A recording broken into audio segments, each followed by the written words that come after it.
Bonjour à tous et bienvenue dans cette nouvelle vidéo. Aujourd'hui, je voulais d'abord vous présenter une nouvelle plante que j'ai achetée le week-end dernier, qui est un cactus. C'est des plantes que j'ai pas énormément, mais j'ai vraiment flashé sur celui-ci, qui a une forme assez simple, mais en même temps que je trouve originale.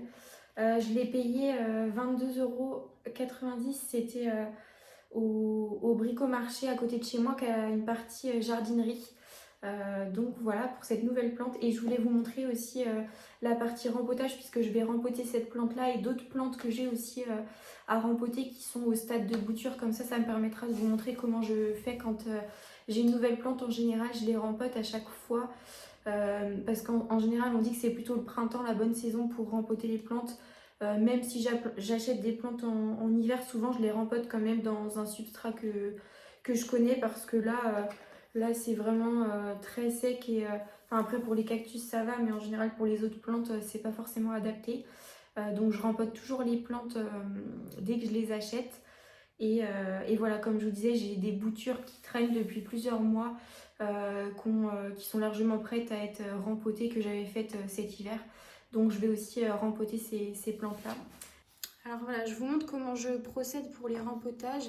Donc toujours là, on enlève la plante de son pot. Des fois on a des difficultés, mais là c'est sec. D'ailleurs, je vous conseille d'attendre en général que la motte de terre soit sèche pour rempoter les plantes que vous achetez. Et après, en général, j'essaye d'enlever au maximum le vieux terreau, on va dire, pour rempoter ma plante. Donc je gratte comme ça avec mes doigts. Parfois c'est un peu plus dur, ça s'enlève mal. Donc faut pas hésiter à prendre des outils, des petits grattoirs ou quoi pour enlever au maximum la terre, en essayant de pas trop casser les racines. Mais bon, en général on n'a pas trop le choix de les casser quand même.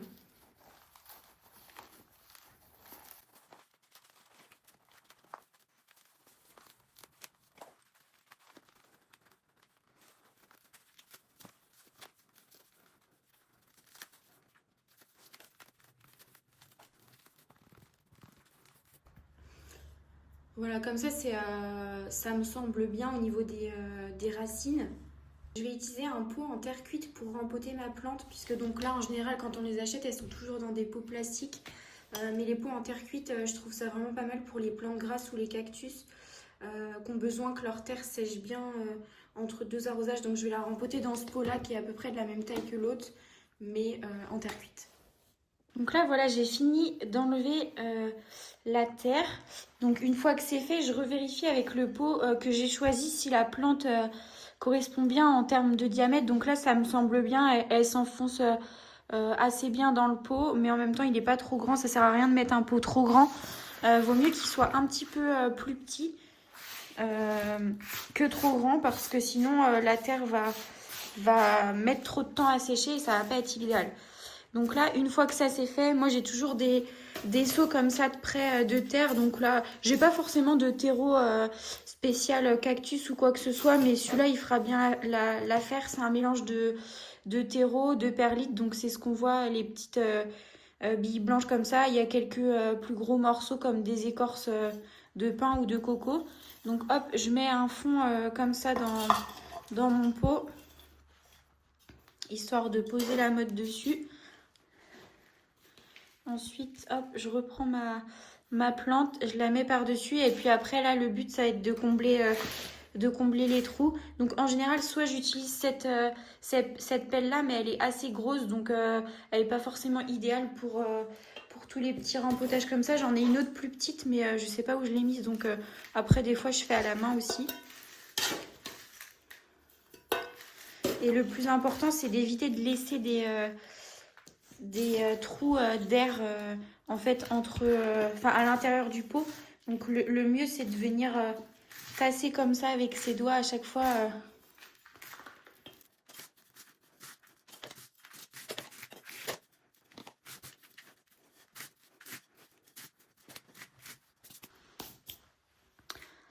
Et voilà, là ma plante est rempoter, je pense à un petit conseil aussi que je vous ai pas dit tout à l'heure. Là, c'est pas un cactus où j'ai des difficultés à le prendre parce qu'il y a des grands endroits sans épines. Mais pour les cactus où vous pouvez pas les prendre à pleine main comme ça, c'est pas forcément évident à rempoter. Donc ce que je fais, moi, j'en ai pas énormément de cactus, mais j'en ai un aussi où je peux pas le prendre comme ça avec mes mains. Donc je l'enroule de plusieurs couches de papier journal et comme ça, je peux le prendre comme ça sans me piquer. Et pour les rempotages, c'est assez pratique. Alors comme je vous disais, j'ai d'autres boutures qui sont en eau depuis un moment et qu'il est grand temps de rempoter que je vais rempoter aussi aujourd'hui. Donc j'ai deux petites boutures comme ça de Tradescantia, enfin c'est la misère pallida qui est violette comme ça et vous voyez elle a des feuilles qui jaunissent un petit peu donc elle a des grandes racines, il est temps que je la rempote donc je vais rempoter celle-ci et j'ai aussi une petite bouture comme ça de Oya Mathilde qui est pas en eau depuis très longtemps mais qui a quand même des racines donc je pense que je vais la rempoter, il n'y aura pas trop de soucis à ce qu'elle s'adapte après dans son pot. J'ai choisi encore des pots en terre cuite pour celle-ci. Je suis pas forcément à choisir des pots en terre cuite pour chacune de mes plantes, mais là au niveau de la taille, il me semble adapté. Donc je vais mettre la misère dans ce petit pot-là et j'ai choisi un pot comme ça un petit peu plus haut pour mettre la Oya Mathilde, puisque voilà, c'est une plante que j'aime bien faire tomber comme ça le long du pot. Donc comme il est plus haut, ce sera adapté. Donc là, comme tout à l'heure, je vais reprendre ce mélange-là pour mes plantes. Hop. Donc là, j'en mets un petit peu dans le fond. Après, je repose les plantes, enfin les boutures par-dessus. Et hop, après je viens compléter avec du terreau.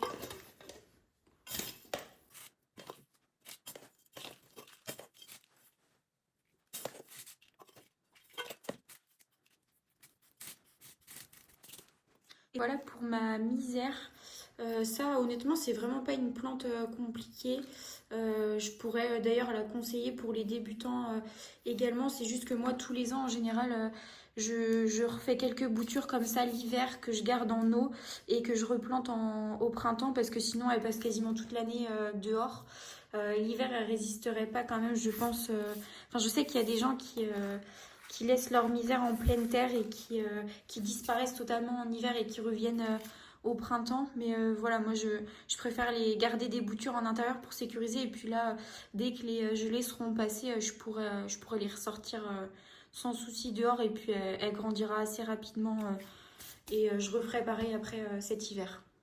Hop, on va continuer avec mon autre petite bouture, comme je vous disais, qui n'a pas énormément de racines, mais ce sera suffisant. Et puis en laissant le substrat assez humide au début, les racines vont continuer de se développer. Et puis après, il n'y aura pas de souci, elle va bien s'adapter à son nouveau substrat. Donc là, j'ai du substrat de la marque Si Botanica, je vous en parlais dans ma première vidéo, substrat Oya. Enfin, je vous avais montré le substrat Anthurium, il me semble.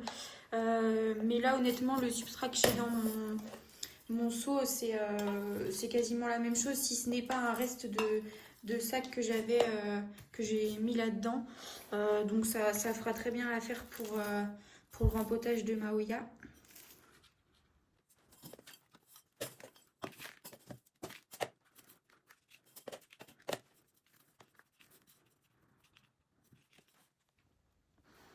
Et voilà, celle-ci est prête aussi.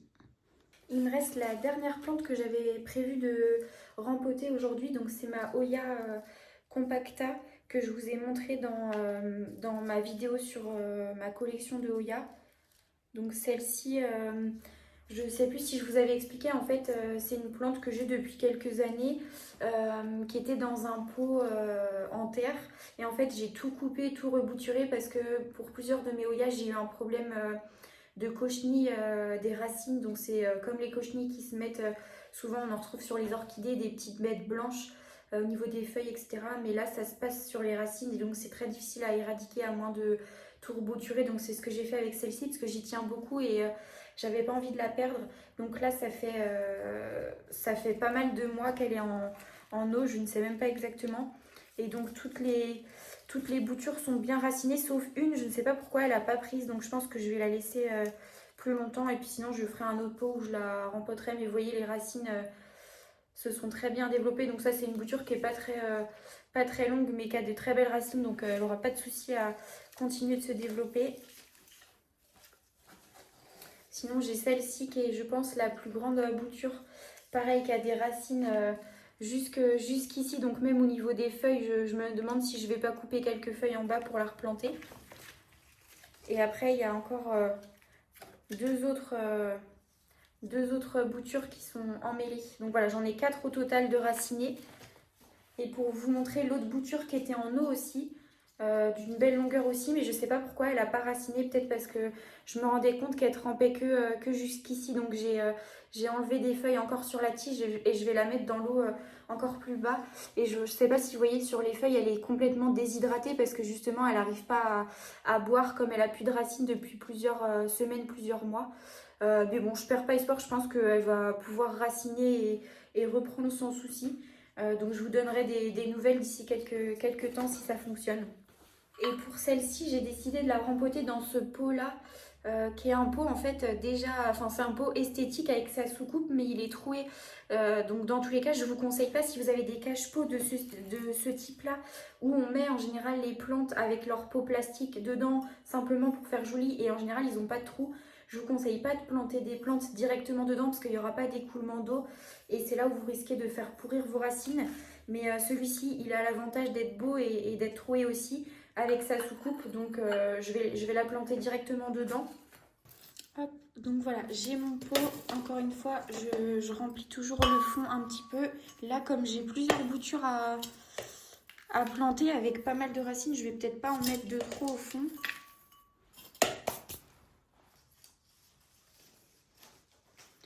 Je vais essayer de mettre celle-ci en premier, celle où je vous disais il y a des racines qui ressortent même jusqu'ici. Donc je pense que dans tous les cas, il vaut vraiment mieux que j'enlève les feuilles du bas parce que sinon ça risque d'être enterré et de pourrir. Donc hop, je pourrais prendre un sécateur, mais je peux le faire comme ça aussi, elle s'enlève assez bien.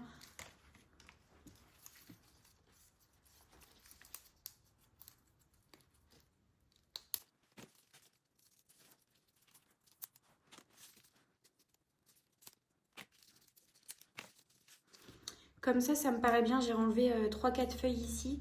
Et comme ça, je vais planter vraiment jusqu'ici pour que toutes les racines soient mises dans le terreau.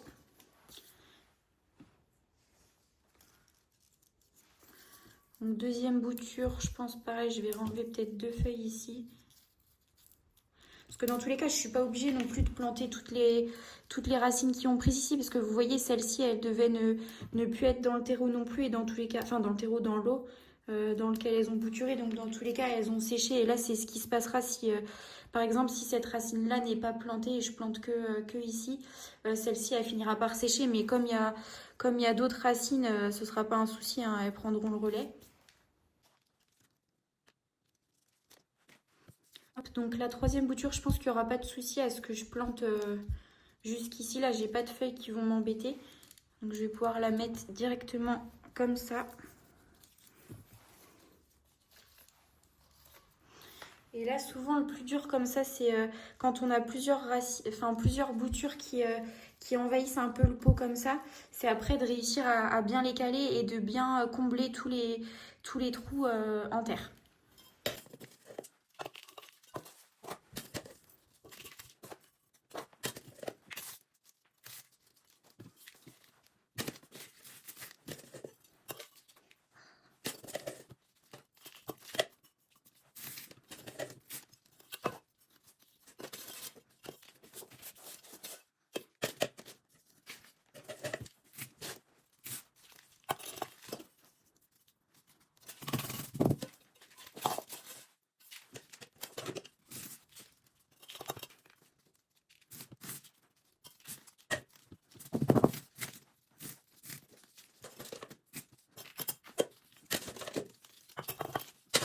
Voilà, j'ai terminé de rempoter les 4 plantes que je vous ai montrées. Donc je vous les montre en face cam, comme ça vous voyez un petit peu mieux. Donc le premier, le cactus que j'ai acheté la semaine dernière dans son pot en terre cuite. Donc je vais aller l'arroser, celui-ci je ne l'ai pas encore arrosé.